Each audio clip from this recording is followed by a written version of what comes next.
Good day, my fellow student, and especially to you, Ma'am Nor. Good morning. I am Angelica May Malupa from BSBA HRM 2B, and I am 11th reporter. And today we will discuss about the characteristic of organizational development. What is the main purpose of characteristic of organizational development? We have so far to discuss about the definition, goals, and nature of organizational development. It is also important at this point to understand certain characteristics of organizational development, as these characteristics reflect the relevance of the role and contributions of organizational development to overall enhancement of productivity in the organization, increase profitability, and effective performance and higher satisfactions amongst the employees. Ngayon ay ating pinag-uusapan ang tungkol sa kahulugan, layunin at katangian ng organisasyon na ito. Napakahalaga rin sa puntong ito na ating unawain ang mga ilang katangian at pagpapaunlad sa organisasyon. Dahil nga, ang mga katangian nito ay sumasailalim ang kaugnayan at kontribusyon sa pagpapaunlad. Napakahalaga rin ito na sa pagkalahatang pagpapahusay sa produktibidad ay may kakayahan rin ito na paunlarin at pataasin ang kakayahang kumita sa mga epektibong kasiyahan sa mga empleyado. And these are the following of characteristics of organizational development are discussed as this follow. First, focus on the real problems. Focus on the real problems meaning is since an elaborate process is involved in organizational development with a focus on diagnosis of what actually is going wrong in the organization. It can be said that the organizational development focuses on real problem of organizations rather than hypothetical case. So, sinasabi nito ay sapagkat dahil sa detalyadong proseso ay nakasangkot ito sa organisasyon sa pagpapaunlad na merong pagtuon o pagsusuri kung ano ba talaga ang pangyayaring mali sa isang organisasyon. So, hindi talaga maiwasan na magkaroon ng problema sa isang organisasyon, lalo na kapag nagkaroon tayo ng komplikado. So, bawat isa naman sa atin ay merong kanyang-kanyang idea kung paano gawin o solusyonan ang mga problema para pagdating ng panahon ay maging successful ito. Second, the organizational development as educational strategy, meaning that attempts to bring about a planned change. Under organizational development, varied strategies are utilized and systematic procedure is followed in order to bring about the change. The educational strategy is ito yung diskarte or sinusubukan mong gawin ang isang bagay na kung paano mong gawin ang pagbabago sa iyong organisasyon. This ensures better implementation, minimize errors, and effective outcomes in positive. Tinitiyak din ang mas mahusay na pagpapatupad, pinapaliit ang mga mali na inaasahang resulta upang magdudulot ito ng magandang positibo. So good day, I'm Paharon Alords Jandi, and I'm going to discuss about the organizational development practitioners. Okay, so the organizational development practitioners are humanists, or in other words, makatao, and to seek to establish a social and altruistic philosophy within an organization. So when we say altruistic, means it's selfless. So, kumbaga, iniisip rin nila yung ibang employees nila. So, here are the benefits of the organizational development practitioners. So, the human approach believes that Each individual is unique and has potentiality for growth. So, sa organizational development, ito sa humanistic approach, so naniniwala sila na bawat isa ay may kakaiba at may potential sa growth or kumbaga improvement and development. And by practicing this kind of method in an organization may result to better conflict resolution, increased understanding, and more considerable leadership. So ayun na nga. So through humanistic approach, and kapag sinasanay ito sa kahit anong organization, it may lead to an organization na madali silang makapag-solve ng any conflict, and mas tumaas ang kanilang pag-intindi at paglilid towards the organization. So it also provides better scope and conducive environment for the employees to develop their potentialities. It also enhances job involvement, participation, and enhances overall satisfaction amongst the employees of that particular organization. So ayun, isa rin sa benefits dito ay it gives and it provides better scope for every employees, and it also helps them to develop their potential. So hindi masasayang yung every potential ng employee, kasi kapag nisanay ang method na to sa isang organization, kumbaga it enhances overall, kumbaga lahat ng skills, lahat ng kayang gawin ng bawat isa ng every individual, and kapag nangyari yun, it might help the whole organization or specific company. So here are the steps. So it says here that organizational development practitioners are usually a result of some immediate problems.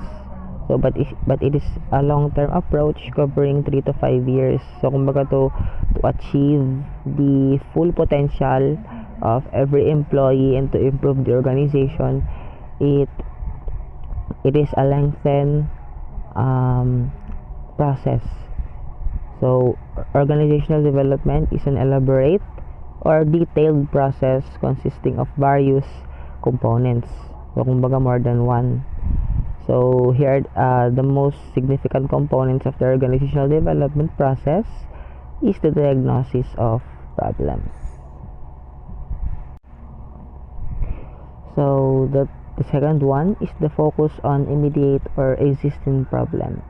So organizational development to a greater extent may focus on the immediate or existing problems in the organization. So OD has or must focus on immediate existing problems. So kumbaga kapag may problema sa isang organization, it should be focused and it should be solved immediately. But the overall approach towards dealing with this problem is lengthy and complex. So lengthy means medyo may kahabaan, and complex means having many parts, ideas, details, or functions often related in a complicated way. So next is this is in order to ensure effective dealing with the problem and to ensure that such a problem does not arise in future. So just like I said earlier, it should be solved immediately so that it won't affect the company and in the future. So the intervention strategies under organizational development are such that they deal with the values, attitude, and beliefs of the employees. So they also identify every mga attitude at mga paniniwala ng mga employees, and modifying and changing them and challenging them. Kumbaga they challenge every employees sa medyo challenging na trabaho, and it might help them to improve their skills more and it's also a time-consuming activity. But we don't need to worry because even though it's a lengthy process, kapag dumating yung panahon na talagang nasanay na yung mga employees natin sa ganitong method, ay makaka-benefit rin ang ating company. So the benefits, so just like what I said, it is to help to understand the root cause of a certain problem and issues in an organizational setup. So dealing with this attitude, values, and beliefs leads to effective management of the problems or issues. So ayun, effective management of the problem talaga. So this is the last topic of my part. The organizational development is a dynamic process. So it is a dynamic process that involves considerable investment of money and time. So it is expected to if you want to practice this kind of method, because organizational development is not free, it's not easy, and it needs more patience and financial aspect. So this is a result of the basic approach of the OD, which emphasizes the diagnosis of the problem or issues in the organization and its effective management with the goal that the problem or the issue should not repeat. So just like what I've discussed earlier, if there's a problem in the organization, we should immediately solve it before the issue repeats, because it might cause a problem in the organizational it might cause again a problem in an organization. So also the organizational development process may require involvement and contribution of the employees from varied organizational levels or sa iba-ibang organizational levels. So even the participation and encouragement on the part of the management is important or crucial here. So to sum up all, in short, this explains how organizational development is costly and lengthy process, which means it takes years to develop an organization. But it's worth to take since it will benefit not only the company but also the employees. So that's all for my report, and I hope you understand my part. Thank you.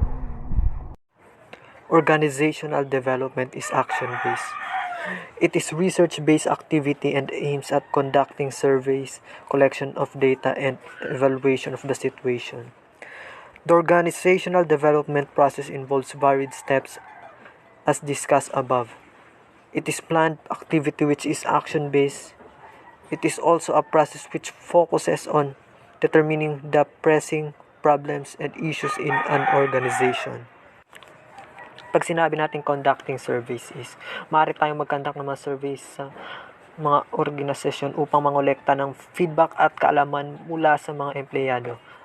Halimbawa nito ay ang isang kumpanya ay maaring mag-administer ng survey sa kasiyahan ng mga empleyado upang makahanap ng mga lugar ng pag-aalala o mga lugar na nangangailangan ng pagpapabuti. At ang mga data na nakolekta mula sa mga survey na ito ay maaaring magbigay ng mahalagang impormasyon para sa pag-develop ng isang organisasyon. At maaaring isama dito ang pagkokolekta ng mga data sa pang-ekonomiyang pagganap tulad ng mga pinansyal sa produktibidad, pati na rin sa mga kwalitatibong data tulad ng feedback ng mga empleyado o sa mga ratings sa kasiyahan ng mga customers.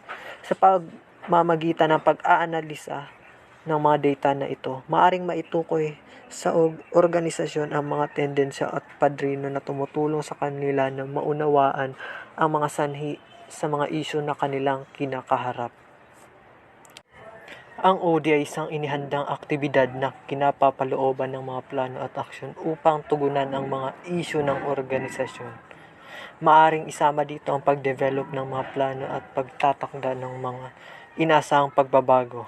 Halimbawa, kung na-identify ng isang kumpanya ang kakulangan sa teamwork bilang isang pangunahing problema, ang plano batay sa aksyon ay maaaring maglaman ng mga aktibidad tulad ng team building o pagpapatupad ng mga proseso ng pakikipagtulungan. Sa pangkalahatan, ang pangunahing ideya sa likod ng ODA ay ang aktibong pakikilahok sa mga gawain na nagdudulot ng positibong pagbabago sa loob ng isang organisasyon sa pamamagitan ng pagsasagawa ng mga pagsasaliksik, pagkolekta ng mga data at pagtatakda ng mga aksyon, maaaring matukoy at ma-address ng mga organisasyon ang mga pangunahing problema at sa huli mapabuti ito at ang kabuuang pagganap at kahusayan ng isang organisasyon. Next is organizational development works on open and adaptive system concepts. It works on open and adaptive system concept and believes that organizational design and managerial performance are mutually interdependent. The success of organizational development greatly depends on the role played by the managers or leaders in the organization. The concepts of open and adaptive systems are key factors in promoting flexibility, growth, and effectiveness, and facilitating change. The open system concepts refer to the idea that organizations are not closed systems but rather are influenced by and interact with their external environment. The adaptive system concepts refer to the ability of organizations to adapt to changing environments through continuous learning and improvement. Pag sinabi natin ang open at adaptive system sa isang konsepto ng organizational development ay tumutukoy sa mga organisasyon na bukas sa pagbabago at kayang mag-adjust sa mga bagong karanasan at pangangailangan sa loob at labas ng organisasyon. Ang importante ay dapat maging malikhain at patuloy na uunlad ang organisasyon sa pagharap sa mga pagbabago at hamon sa kapaligiran nito. At isa sa mga halimbawa ng open at adaptive system sa organizational development ay ang mga organisasyon na mayroong open door policy. Ito ay nangangahulugang ang mga empleyado ay malayang makapagpapahayag ng kanilang mga opinyon, ideya at mga suliranin kapag mayroong mga isyu o mga hamon sa organisasyon. Ang pamunuan ay bukas sa pakikipagtulungan sa mga empleyado upang maghanap ng mga solusyon at makapag-adjust sa pamamaraan ng trabaho. At isa pang halimbawa ng open at adaptive system concepts ay dapat na mapalawak ang mga network at connection sa pamamagitan ng pagiging bukas sa mga input mula sa mga dayuhang kliyente o mga gumagamit ng organisasyon na nakakuha ng mga bago at epektibong ideya o impormasyon na nagiging sanhi at pag-angat ng at mapapabuti ng isang organisasyon sa pamamagitan ng pag-adjust ng kanilang mga pamamaraan, produkto o serbisyo batay sa pangangailangan ng mga stakeholders. At sa mga nabanggit na halimbawa, naintindihan natin na ang mga open at adaptive system sa organizational development ay nagpapahiwatig ng kahalagahan ng pagiging malikhain bukas sa mga ideya at suliranin at ginagamit ang impormasyon mula sa paligid upang umunlad at magpatuloy sa pag-adjust sa mga pagbabago.